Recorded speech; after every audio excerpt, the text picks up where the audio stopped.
What's going on? It's cold, but I want to get the video out for y'all. So this is Comfort in Old Places. My name is Devin. I go by Divine Too Fine. I dropped a book. It's called My Vines by Divine Too Fine. Find it on Amazon, for Amazon Kindle, and for paperback. But let's get into the next poem called Comfort in Old Places. I'm a creature of habit.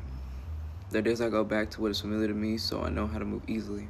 There are the times I am scared to change. Yes, I ran back to my past multiple times, and only this time has it bitten me back.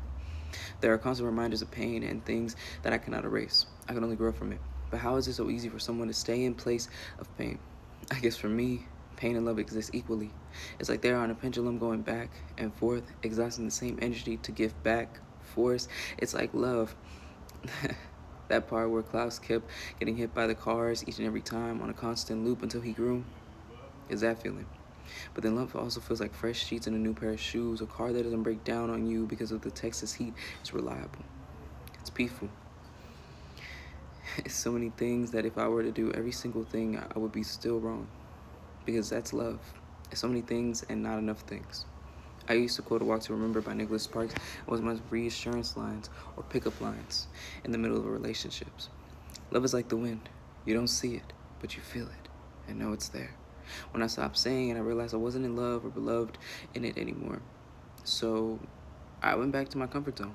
I found a book, art, long drives, and even talking to my dog in trees. I found comfort in familiar places because although they have seen every wrong, sad, angry, or even scary moment, they never once reminded me of those times but showed me I've grown much farther from it. So when I say pain and love were equal, I meant it like this. All things that we know must be balanced. I've never been in a healthy relationship to the point where I said I would do it all over again. I said even after the pain, I said even after the breakups, I said even after the person who was after me left. I was never a true number one for someone until I looked in the mirror and made myself number one. This isn't some poem about self-love or motivation. This is about a young boy learning about how they were in still a confusing state as to why they don't leave situations. I've chalked it up to three things. The person is great as long as they don't remember the past. I want to prove to them, not to myself, I am a great person or that they were in the wrong as well. I want to help someone who doesn't want the help, doesn't deserve the help, or is a narcissist and just can't see it. I've learned how to deal with these situations so much, many would say I've gotten my whole sash full of moments of when I could have. Let's not give them the power this time. I made my fair share of mistakes. I'm definitely not the holiest person in the room, but I know one thing from rehab. The ones who don't want help, who don't see what they are causing, the ones who don't care about your triggers and triggering you.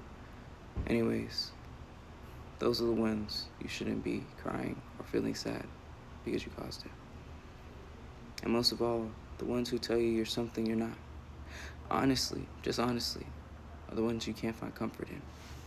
So the phrase misery loves company because I'm sure I stayed around for some miserable people from time to time. I'm a creature of habit today. On this day, this very day, I will change from going back to misery, even if they say they love me, because let's face it, what's love got to do with it right now? Nothing. It's an addiction they have for you. That's not love. That's an addict that doesn't want to admit it yet. I'm sorry to my younger self for going through the past 9 years of dating miserably. You'll be happy one day. I know and I hope. So that was comfort in old spaces. And now we're gonna read connections real quick, just because I like doing a two-parter for y'all. So connections. I have an intimate connection with you, not a sexual connection. You know, the ins and outs. Like every place in my mind I would hide, you shine bright. You shine a bright light to make me connect. There you go. And yeah, thank you for tuning in. If you want to check out any more poems of mine, please check out my Vines by Divine Too Fine, and the rest will be online soon. Love y'all.